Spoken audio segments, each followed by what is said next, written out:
3. Hello please, welcome to Learner Kids International Preschool Pallikaranai. So last videoல உயிர்மை எழுத்துக்கள் அப்படினா என்னன்னு பார்த்தோம். So அதுல என்ன பார்த்தோம்? க வரிசையில் உள்ள எழுத்துக்களை பார்த்தோம். அதாவது அகர வரிசையில் உள்ள எழுத்துக்களை பார்த்தோம். இன்னைக்கு நம்ம பார்க்கக்கூடிய எழுத்து என்னன்னா இக்கு பிளஸ் ஆ அப்படினா கா. So இந்த வரிசையில் இருக்கக்கூடிய எழுத்துக்கள் என்னென்ன அப்படின்றத இந்த வீடியோல பார்க்கலாம். முதல் எழுத்து என்ன? கா. அடுத்த எழுத்து ஞா. மூன்றாவது எழுத்து சா. அடுத்த எழுத்து ஞா. அடுத்து தா. அடுத்த எழுத்து நா. அடுத்து தா.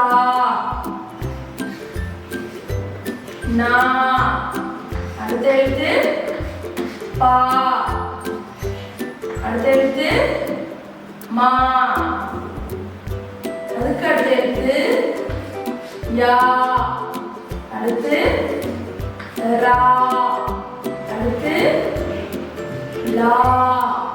அடுத்து வா.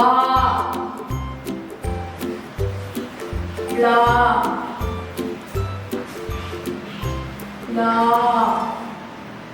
அடுத்து ரா. அடுத்து கடைசியான எழுத்து நா.